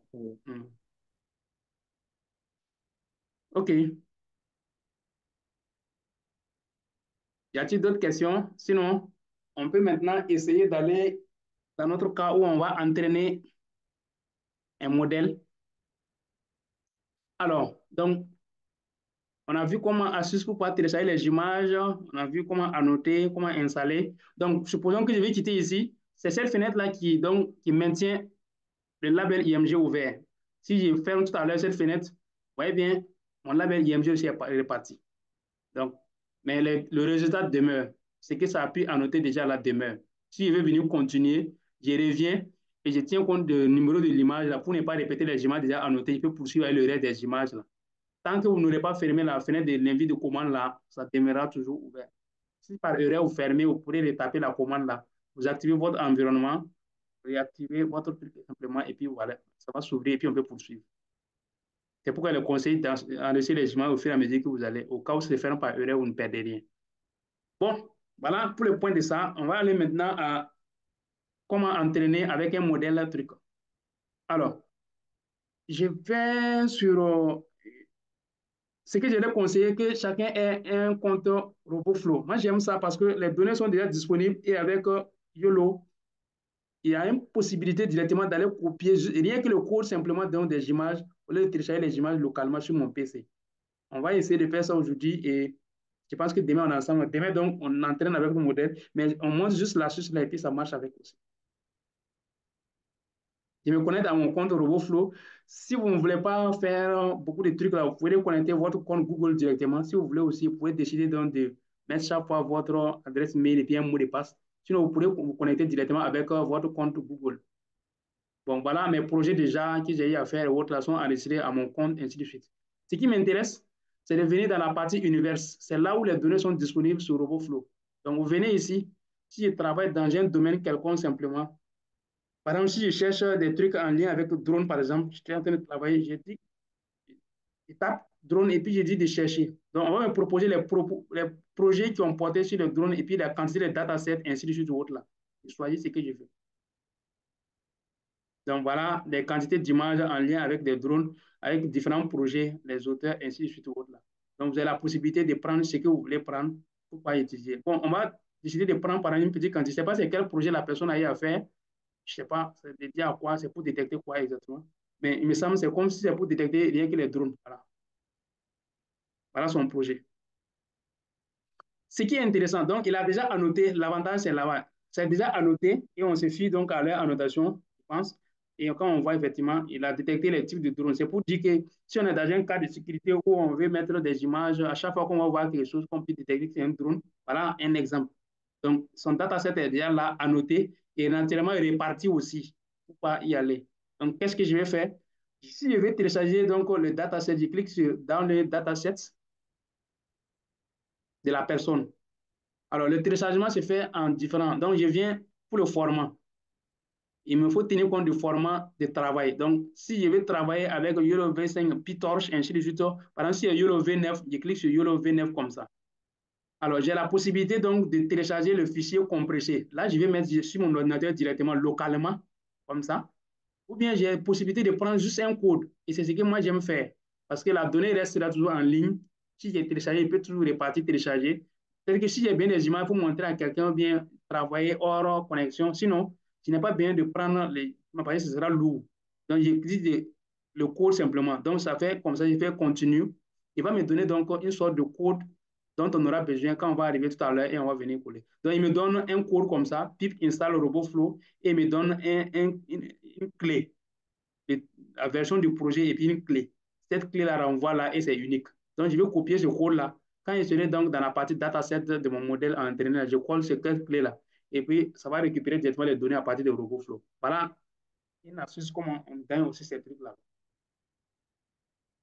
Donc, je laisse ça et on va revenir à notre projet. Puis bon, on va essayer d'aller.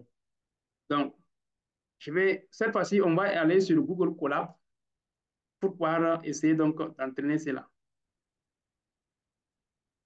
Je vais essayer de copier le contenu, la mettre sur le fichier texte. C'est vrai que c'est long, mais je pense que ça doit pouvoir aller. Bon, je vais copier, mettre dans un fichier texte et puis on partage. Allez, et on va aller pas à pas. Ce qui est obligatoire, on va le faire. Ce qui n'est pas obligatoire, on peut se passer d'autres. La manière de télécharger, il peut télécharger le jeu de données de quelqu'un pour citer ainsi de suite ou autre là. On veut la partie entraîner parce que notre but là, c'est arriver à entraîner et puis arriver à voir donc les éléments en lien avec ça. Bon, je m'arrête là. Bien, sur mon compte. Bon, on va afficher les résultats, surtout la matière de confusion, les trucs et autres là. Validation, je vais tout mettre. Voilà, afficher les résultats jusqu'ici. Voilà. Je mets ça dans un fichier texte et puis bon, on partage. On va prendre fichier par fichier. Donc, chacun commence à ouvrir votre compte Google, le Drive et puis Collab. Et puis, on va essayer d'aller ensemble. Je mets nouveau. Je colle ça à l'intérieur. Donc, ça, c'est entraîner.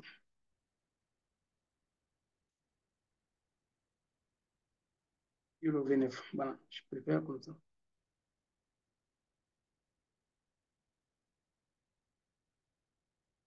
Je prends ce fichier-là. Je vais le mettre dans le chat. Et chacun pourra le prendre. Oui, Lionel? C'est une question ou bien c'est une ancienne main? C'est une question. Allez-y. Je voulais savoir, est-ce que RobotFlow dispose d'un outil qui permet d'annoter plusieurs images à la fois? Est-ce que c'est plusieurs images? Moi, en tout cas, j'ai essayé, mais c'est image par image aussi. Image par image. Image par image. Seulement, ça donne la possibilité de partager mon annotation avec mon camarade. Par exemple, si vous êtes à une équipe, vous êtes en train de travailler, donc je peux inviter l'ensemble de mon équipe là, chacun avec son adresse mail, et puis donc ils auront la possibilité de rentrer pour pouvoir venir annoter avec moi aussi. Okay. Bon, ou bien c'est parce que mon compte est gratuit, hein. Sinon, je n'ai pas vu en tout cas pour le moment un outil qui permet de faire beaucoup de mais on prend image par image. Jusque-là, c'est ce que j'ai pu voir. Donc, si j'ai 10 000 images, je dois annoter les 10 000 là. Voilà, 10 000 là, ainsi de suite. C'est pourquoi il donne la possibilité de partager. Tu fais, tu te reposes, bien tu partages ton ami, ainsi de suite. Là. Donc, il donne une quantité à mon ami. Moi, je prends une quantité, on le fait au fur et à mesure. Okay. Merci. OK. OK. Alors, donc, j'ai essayé de partager le fichier texte là dans le chat.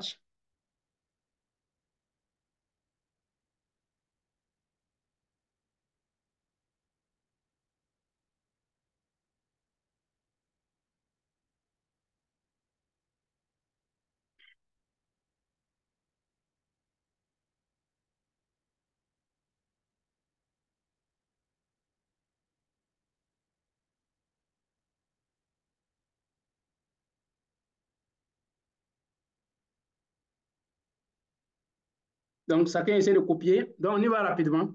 Je vais essayer d'ouvrir mon compte Google Colab quelque part. Je vais venir peut-être compte là. Je ne sais pas si ça a été enregistré. Je vais l'enregistrer.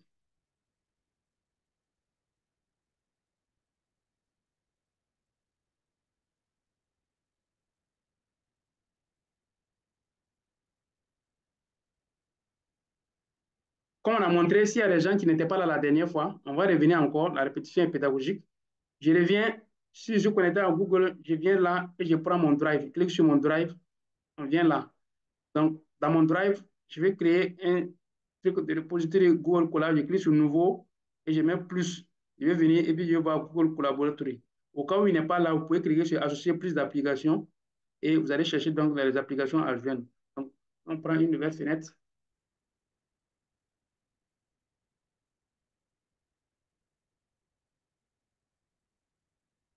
Alors,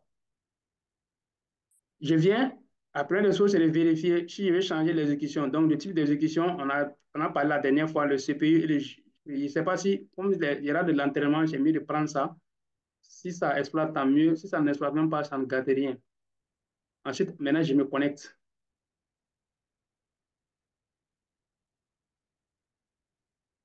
Comme quelqu'un disait la dernière fois, si souvent la quantité de données et que ça prend trop de temps, il arrive qu'il y a un temps après lequel Google nous retire la main. Donc, il va nous déconnecter et tout ce qu'on a eu à faire là, c'est à reprendre à zéro.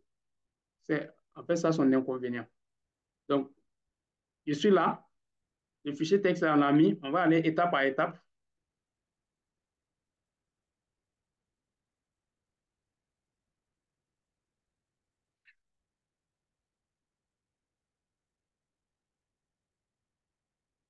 Donc, qu'est-ce qu'on va faire? On va donc importer. D'abord, là, si on a monté la dernière fois, comment on fait pour vérifier, hein? Donc, si vous voulez, on peut commencer la vérification aussi. Vérifier donc l'accès à notre GPU, conseiller. Donc, je code le NVIDIA SMI et puis je valide. Donc, effectivement, on a accès, comme on peut voir le T4 là, ça est là, ici, avec les ressources. Si je viens sur moi, RAM, j'ai 12 et quelques, et les disques là, j'ai 26 sur 78 que je peux exploiter. Bon, mon compte est institutionnel, je ne sais pas si vous avez les mêmes capacités aussi.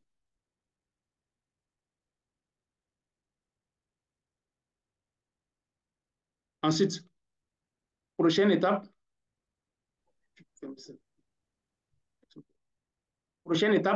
donc on va importer.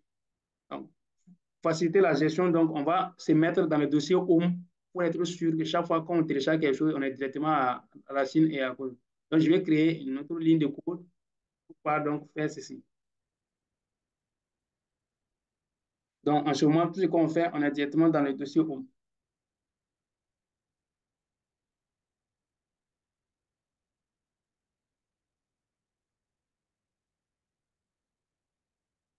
S'il y a des questions, vous pouvez les poser au fur et à mesure qu'on évolue.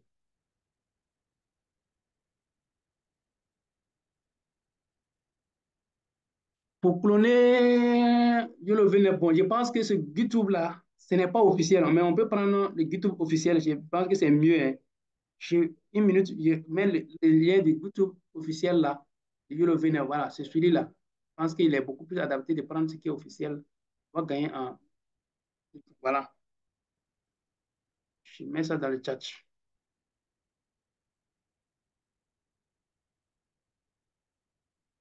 Donc, vous allez récupérer ça et on va essayer donc de cloner avec ça, c'est mieux. Donc, je viens là. On va créer. Oui, Lionel. Par rapport au GPU, Mhm.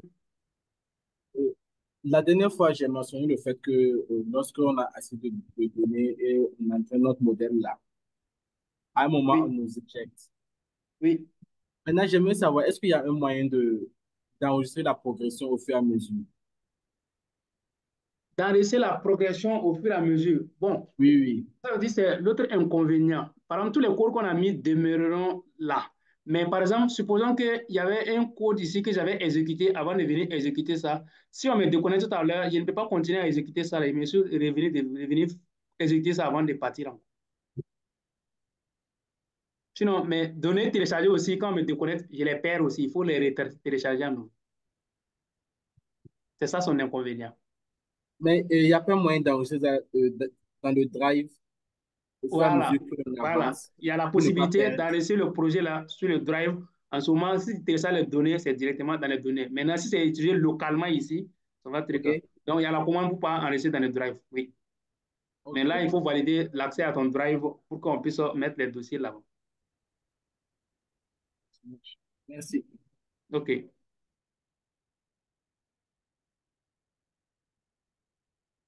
Alors, on y va. Donc, une fois qu'on s'est mis ici, J'ai dit, on a mis le GitHub, donc je vais créer une autre ligne de code. Je copie ça là et puis on va remplacer parce que le GitHub que j'ai mis ici là n'est pas le truc là. Pour cloner, ce n'est pas officiel. Donc celui-là, je vais mettre cette ligne là. Et au lieu de ça là, je vais remplacer par le lien que j'ai mis dans le chat tout à l'heure. Je pense que c'est ça là. Est-ce que mon lien là avait tout copié même? Je vérifie, hein. Non, c'était pas, ça n'a pas bien copié. Plutôt ça, voilà. Parce que le YOLO V9 là n'était pas là. Allez-y, c'est le deuxième là. Celui-là n'est pas le bon. Voilà, le deuxième. Donc, je mets ça là en lieu et place de l'autre GitHub pour être sûr que c'est la version officielle. Donc, je viens sur ce lien-là. Je remplace par là. Et donc, je vais cloner le YOLO V9.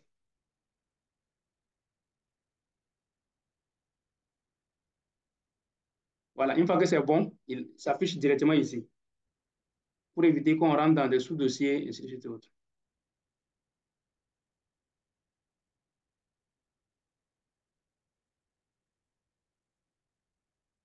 La dernière fois, quand je parlais aussi de la taille donc, des disques ici, là, il faut savoir que cette taille-là, ça n'a trait que à Google Colab. C'est différent donc, de la taille de stockage que Google m'alloue dans mon drive. C'est différent, il n'est pas confondre.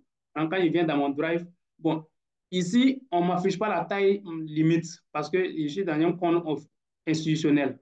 Mon adresse mail, c'est l'adresse mail de l'université. Mais si j'étais à mon compte personnel, je pense que souvent, maximum, c'est 15 gigas, non? Sauf si vous payez, on va étendre pour. Donc, ne pas confondre pour le GPU par rapport à Colab et le compte du Drive, ce n'est pas forcément lié. OK. Donc, on a cloné. Si vous avez cloné que c'est bon, donc le YOLO V9 là est là. Alors, après, on va se positionner maintenant dans le dossier YOLO V9 pour pouvoir installer les éléments. Donc, je crée une nouvelle ligne de code et je me mets dans le dossier YOLO V9. Cette fois-ci, ça passe.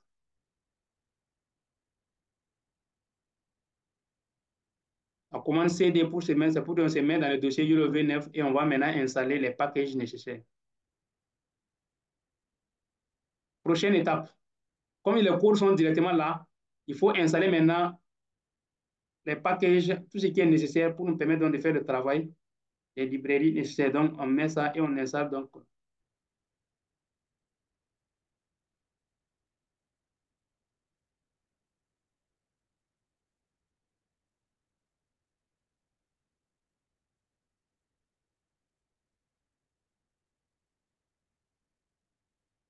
Notre but, c'est arriver à prendre une petite quantité de données pour pouvoir entraîner et puis truc. Bon, le nombre de poches aujourd'hui, exceptionnellement, on va prendre juste une petite quantité. Si on augmente là, ça va prendre beaucoup de temps en fonction des performances des différents PC et autres là. Ici, il y a la connexion et tout ça là qui entre en jeu. Mais c'est juste montrer comment on va faire le reste. Vous pourrez poursuivre chacun et après afficher donc les résultats de ce que vous avez eu comme détection, ainsi de suite. Comme quelqu'un avait demandé la dernière fois, comment on voit les métriques, et ainsi de suite là. Et si Dieu le veut bien demain, donc ce qu'on souhaite faire, donc, c'est de faire la détection en temps réel à travers nos caméras et aussi à travers des données vidéo où on peut compter les cibles, les suivre, et ainsi de suite. Voilà ce qu'on veut faire. Donc, chez moi, l'installation donc, des requirements est terminée. C'est pour dire que normalement, notre modèle est capable de faire quelque chose. Mais maintenant, comme je veux travailler avec RobotFlow, donc je vais lui demander d'installer, par exemple, les éléments nécessaires dans le RobotFlow. On fait pip install, puis on met RobotFlow. Ça me permet donc de récupérer les données de RobotFlow pour installer sans problème. Au cas où on va utiliser notre dataset personnalisé, on n'aura pas besoin de ça.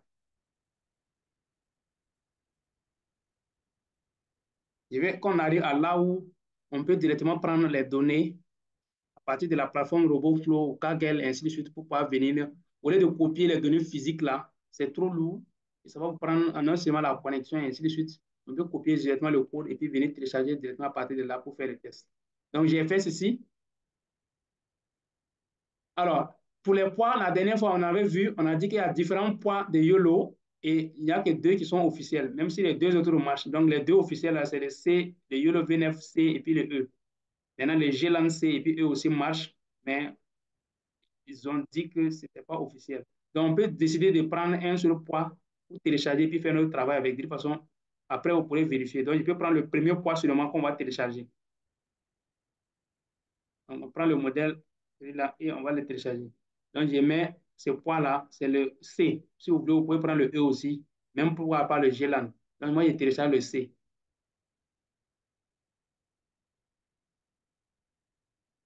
OK, ça a été téléchargé. Alors, logiquement,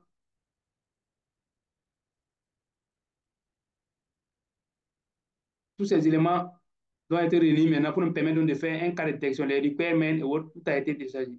Je me dis que je n'exploite pas le GPU. C'est bon. OK.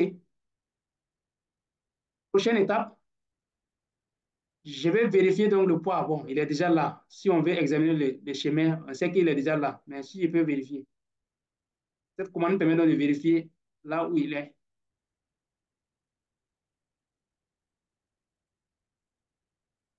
Oui. Donc, on me dit que le poids que j'ai téléchargé là, c'est vraiment le poids C. Effectivement, c'est C que j'ai téléchargé. Si j'avais fait pour les deux autres ou trois autres là, il va afficher tout. Donc, on a le poids C qu'on a téléchargé.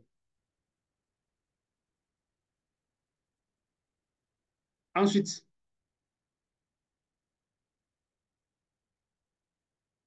maintenant, si je vais prendre juste une image pour pouvoir tester, comme on avait fait avant-hier, le dimanche là, c'était quel jour? Si on avait juste une image qu'on veut utiliser pour tester, pour voir comment ça teste, donc je vais prendre cette commande-là et on va télécharger une image en ligne. Supposons que c'est quelque part un chien, quelque part avec une personne. Donc je ne sais pas ce qu'il y a sur l'image. Comme il y a le modèle là déjà entraîné, je fais ceci et puis je télécharge cette image-là pour mettre quelque part. Et après, je vais tester sur ce modèle-là pour voir est-ce qu'il arrive déjà à détecter. Et à la suite de ça, je vais détecter sur ce modèle-là. Donc, pour détecter, voilà la commande. Bon, ça là, c'est comme si l'image est locale quelque part. On doit choisir le chemin où on peut l'affecter, mais nous, on ne va pas mettre notre instruction. On a déjà téléchargé. L'image doit être disponible là. Une fois que ça est là, on va prendre à partir de là directement pour pouvoir y aller. Donc, on fait détecte le home, on va aller ainsi de suite. Alors, donc, détecte le weight, on a dit que c'est le poids. Bon, ce n'est pas le GLAN, hein. C'est que nous, on a téléchargé ici, c'est le YOLO V9C. Donc, je vais copier pour pouvoir remplacer. Dans notre cas, ce n'est pas le GLAN, mais c'est celui-là, le YOLO V9C.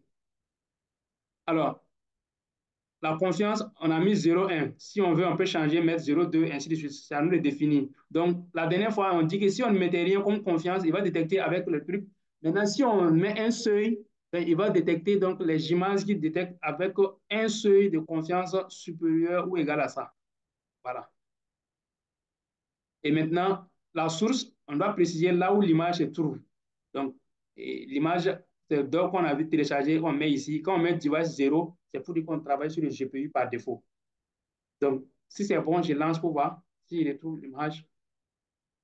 Au cas où il ne le trouve pas, il va donc signaler un message d'erreur. Ça, c'est juste pour tester sur cette donnée-là, juste pour voir ce que ça fait.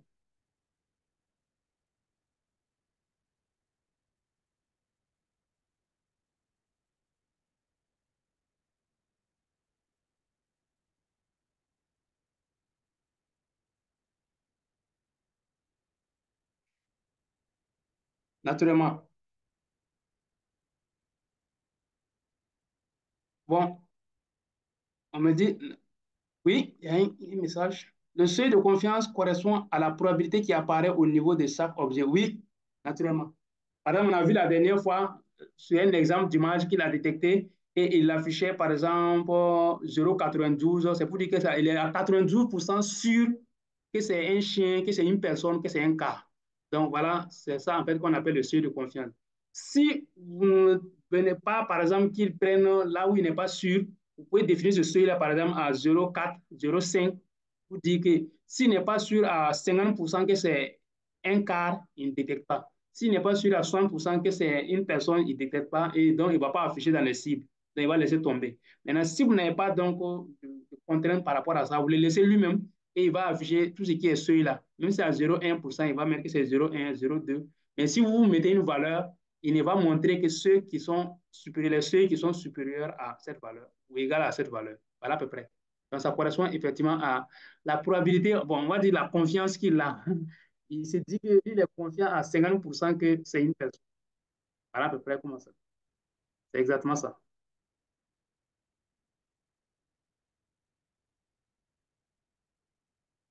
OK, autre préoccupation.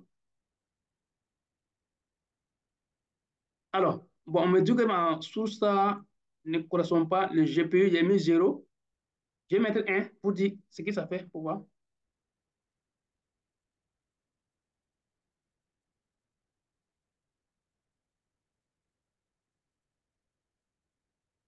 Je mets son nom, GPU.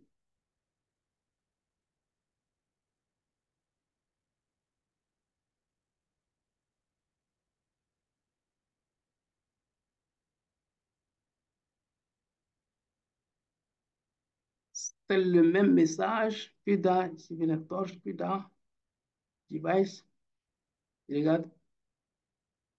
Bon, il ne trouve pas le nom. Pourtant, je mets 0. La source home, ça n'a pas de problème. Mais le device, je le vérifie bien. Le type d'exécution, c'est le GPU V4.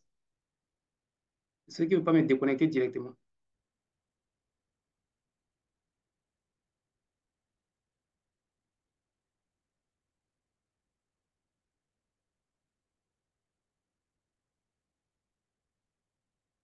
Et si j'enlève,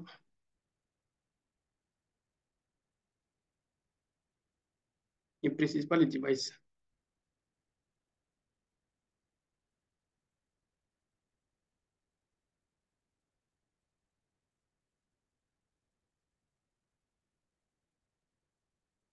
Chez vous, ça signale la même erreur. Ça met que le device chez moi n'est pas reconnu. Parce que mon GPU avait travaillé, il me disait qu'il y avait des limites. Il m'a l'air que ça veut me déconnecter, quoi.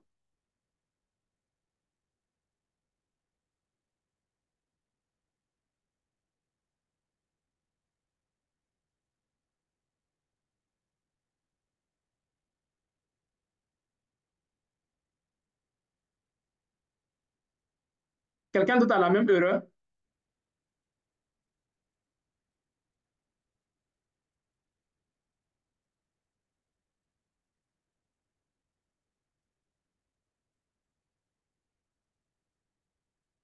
Je veux dire, quand vous faites cette détection-là, à travers donc on veut tester juste sur l'image là.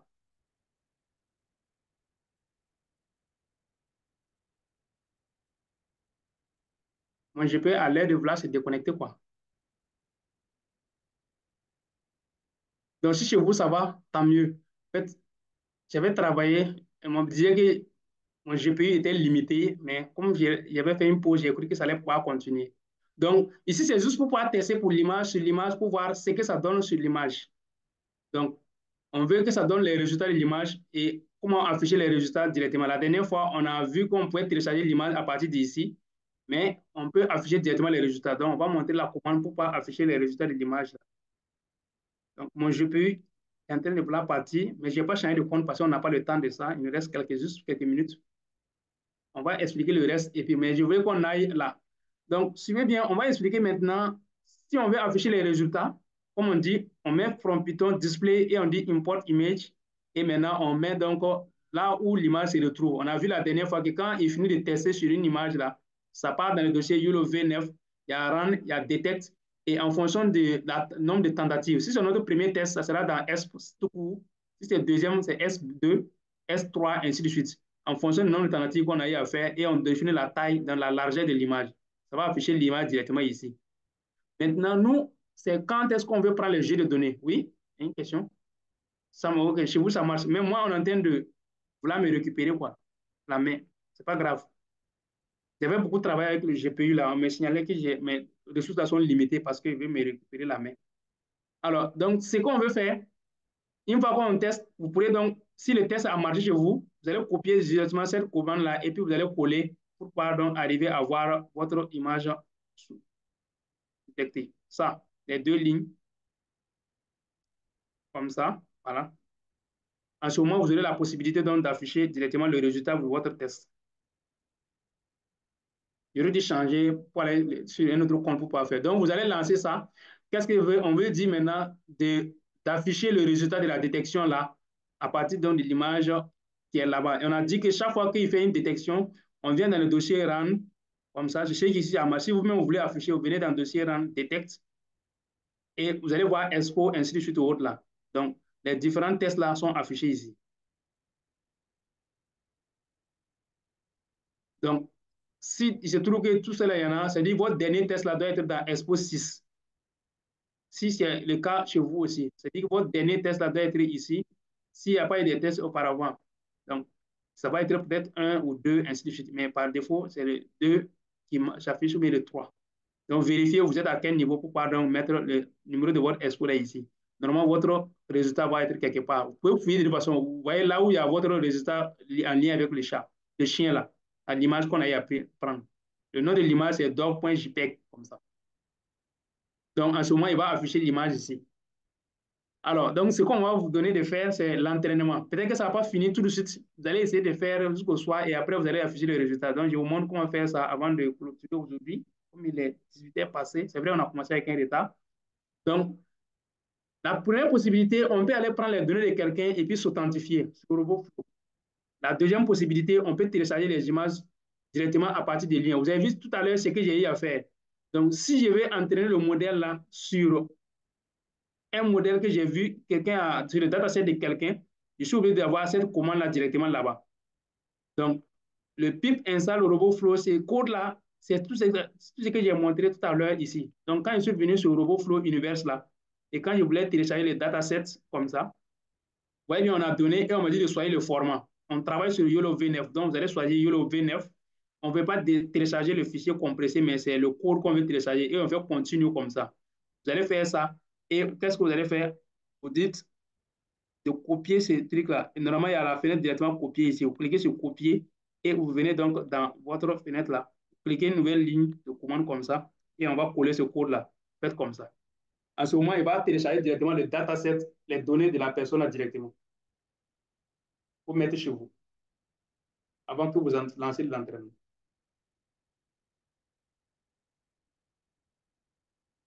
Donc voilà ce qu'il vous laisse à faire avant de lancer donc l'entraînement.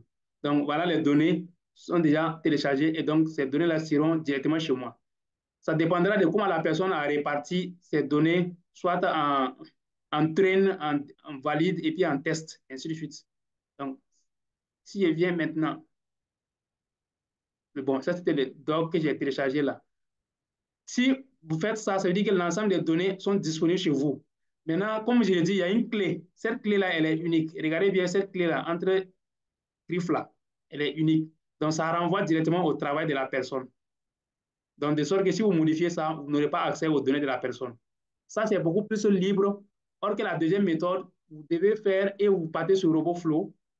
Quand vous lancez, il faut avoir la connexion, non seulement partez sur RoboFlow et il va vous donner vous-même la clé, vous revenez ici pour pas insérer dans le délai. Si le délai expire, la clé ne va plus marcher avec vous. Vous êtes obligé de renouveler. Mais cette manière-là est beaucoup plus simple. À n'importe quel moment, vous pouvez repartir là-bas, copier, puis revenir mettre et ça va marcher. Voilà quoi. Bon, on montre la prochaine étape simplement, et puis chacun va continuer à faire ça. Donc, maintenant, on va lancer l'entraînement. J'explique ce code, et puis on y va. Chacun va essayer. Quand ça va finir, vous allez afficher maintenant les résultats. On lance le train, c'est pour dire qu'on veut faire l'entraînement. Donc, on définit les paramètres. Le batch, j'ai mis 16, les poches 25. Comme je l'ai dit là, ça c'est trop. Quand il va faire ça, ça veut dire de prendre 2 heures, 3 heures et 4 heures même sur certains en fonction des performances. Donc, je préfère que vous diminuez ça, comme c'est juste un test. Les batchs, on peut laisser par défaut, mais les GPOS, vous pouvez prendre 3, 4, 5 comme ça.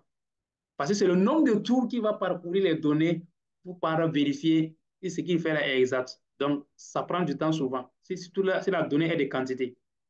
Ce qu'on a pris là, c'est juste 400 données, c'est pas trop, mais c'est mieux de diminuer cette taille-là. Ensuite, la location des datasets, c'est-à-dire là où le dataset est, Et le modèle qu'on va prendre, c'est nous, là, on a dit que ce sera le YOLO C. Et ensuite, on dit de prendre le modèle. Cette fois-ci, ce n'est pas pré-entraîné. Quand on met le YAM, c'est pour dire que ce n'est plus pré-entraîné. Donc, pour pouvoir faire la détection, et c'est ces paramètres-là qu'il faut copier. Donc, à partir de là, on se met dans le dossier YOLO V9 et on fait ça. Donc, ça va vous prendre du temps. Et après, maintenant, vous affichez le reste. Là, ce n'est qu'à afficher les résultats. Voilà, là où on va s'arrêter aujourd'hui. Et demain, on va aller avec la détection par caméra et puis bon, le comptage des cibles en fonction des cibles. Si on a des petites vidéos des personnes, des animaux et autres qui courent, on va essayer de détecter, compter, tracer une ligne, par exemple, si une cible franchie, ça compte.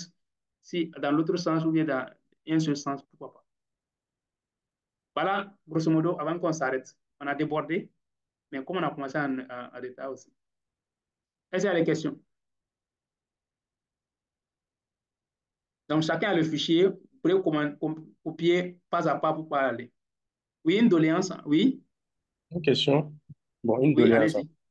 Et c'est pas, vu que le programme est un peu chargé, moi, je voudrais en fait proposer les données qu'on avait essayé de labelliser avec label IMG là. Oui, oui. Si on pourrait essayer en fait d'annoter ça en train et en test, et maintenant revenir, et même maintenant essayer de faire un entraînement à partir de ce Voilà, temps-là à pour partir voir. de ça.